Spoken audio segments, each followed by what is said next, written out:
Sanmoy speaks থেকে সন্ময় বন্দ্যোপাধ্যায়। আমরা বিভিন্ন সময় বিভিন্ন রাজ্য থেকে বিভিন্ন জেলা থেকে প্রচুর মানুষের ফোন, সাম্প্রতিককালে মুর্শিদাবাদে যে ঘটনাগুলো ঘটে গেছে সেই প্রেক্ষিতে দাঁড়িয়ে বহু মানুষের ফোন পাচ্ছি, দেশ থেকে ফোন পাচ্ছি, বিদেশ থেকে ফোন পাচ্ছি। এমনই একজন মানুষের ফোন পেলাম সুদূর অসম থেকে। বন্ধুক আমাদের প্রতিবেদনগুলো নিয়মিত দেখেন, তিনি আমাকে সরাসরি ফোন করে যে কথাগুলো বললেন, আমার মনে হলো আজকে সন্ময় স্পিক্সে আপনাদেরও শোনানো দরকার। দেখুন, এই বাংলা সম্বন্ধে সারা ভারতবর্ষ কিন্তু খবর রাখে, সারা ভারতবর্ষের মানুষ, বহু মানুষের সঙ্গে কথা হয় এবং এমন একটা পরিস্থিতি তৈরি হচ্ছে সারা ভারতবর্ষে প্রবাসী বাঙালিরা যে স্টেটেই যেখানেই থাকুন না কেন, তাঁদের দেখলে সেখানকার অবাঙালি মানুষজন ব্যঙ্গ করেন, বিদ্রুপ করেন, ও দিদি কো আদমি হয় না। কি সাংঘাতিক একটা কঠিন পরিস্থিতির মধ্যে প্রবাসী বাঙালিরা পড়েছেন। বিদেশেও সেই একই পরিস্থিতি। মমতা বন্দ্যোপাধ্যায়ের নাম শুনলে প্র্যাকটিক্যালি এখন মানুষ খিল্লি করেন, প্রবাসী অবাঙালিরা। কিন্তু বাঙালিরা, এই বাংলায় যাদের ভিটে আছে, এই বাংলায় যাদের টিকি বাঁধা আছে, এই বাংলায় যাদের আত্মীয় স্বজন থাকে, এই বাংলায় যাদের বাবা মা থাকেন, যেই বাংলায় যাদের ভাই বোন কেউ না কেউ থাকেন, বছরের শেষে হয়তো বাংলায় একবার করে তারা ঘুরে যান, সেই মানুষগুলো যখন অন্য মানুষের কাছ থেকে ব্যঙ্গ শোনেন, বিদ্রুপ শোনেন, চোরো কা স্টেট কো আদমি হ্যায় তুম লোক, অর্থাৎ চোরের রাজ্য থেকে তুমি আসছো, তার কোনো অপরাধ নেই। কিন্তু সেই বাঙালির কোনো অপরাধ নেই। তিনি এই পশ্চিমবঙ্গের বাসিন্দা ছিলেন, পশ্চিমবঙ্গে তার ভিটেমাটি ছিল, সেটাই তার একমাত্র অপরাধ বলে বিবেচিত হয়। এরকম প্রচুর ফোন আমরা পেয়েছি, কিন্তু আজকে যে ফোনটা পেলাম সেই ফোনটা আমি চমকে উঠলাম। অসমে বাঙালিরা কেমন আছে, অসমে ডিটেনশন সেন্টারে প্রচুর বাঙালিদের অত্যাচার করা হয়, এই ন্যারেটিভটা বাংলায় তৈরি করে রাখা হয়েছে। হেমন্ত বিশ্ব শর্মার রাজ্যে একজন বাঙালি কেমন আছেন, আর সেই বাঙালি এই পশ্চিমবঙ্গকে কোন চোখে দেখছেন, এই পশ্চিমবঙ্গের বিজেপি রাজনীতিকে কোন চোখে দেখছেন, এবং সেই রাজ্যে দাঁড়িয়ে একজন বাঙালি, সে রাজ্যের হেমন্ত বিশ্ব শর্মা, যিনি 2021-এর 2রা মে যেদিনকে মমতা বন্দ্যোপাধ্যায় নির্বাচিত হয়েছিলেন, ঠিক একই দিনে নির্বাচিত হয়েছিলেন অসমের মুখ্যমন্ত্রী হেমন্ত বিশ্ব শর্মার সরকার।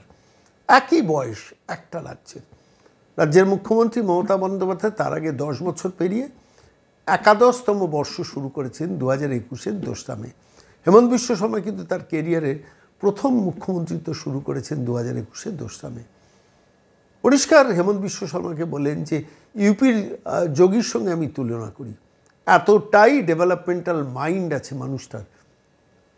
আমাদের একজন সহনাগরিক এই ভারতবর্ষে, তিনিও বাঙালি, তিনি অসমে থাকেন, অসমে থেকে তিনি তাঁর রাজ্যের মুখ্যমন্ত্রীর সঙ্গে তুলনা করছেন, হেমন্ত বিশ্ব শর্মার সঙ্গে তুলনা করছেন উত্তরপ্রদেশের মুখ্যমন্ত্রী যোগী আদিত্যনাথ।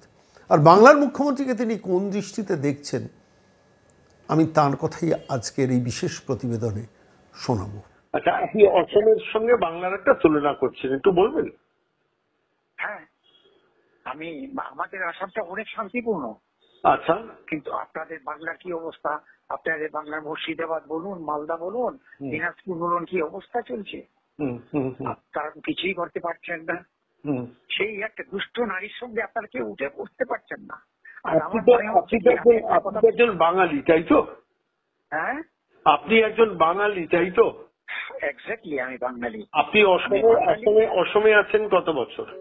আমি বাইবার অসমে আছি। আমি হ্যাঁ, বাইবার।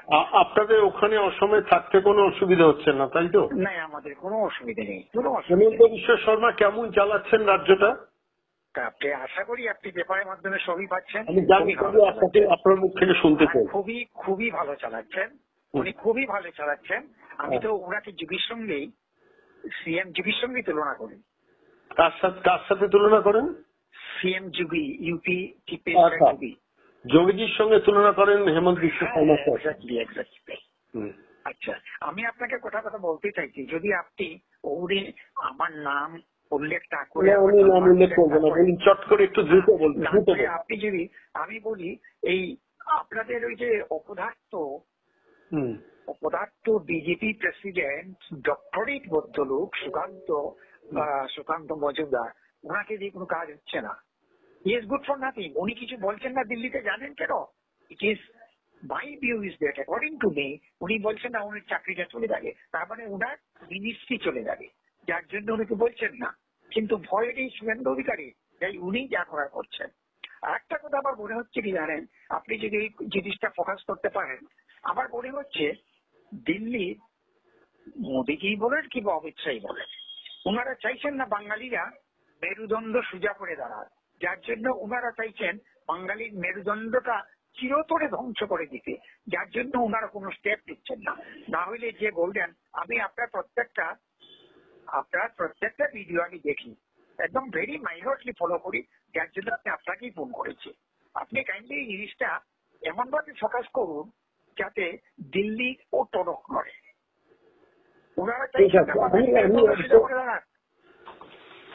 আমি আপনার কথাটা অবশ্যই মনে রাখবো। অনেক ধন্যবাদ দাদা। হ্যাঁ, ওনারা চাইছেন না বাঙালি মেরুদণ্ড সোজা করে দাঁড়ায়, আর না হলে কেন 350 ভাবে ইম্পোজ করবেন না? ওয়াই না?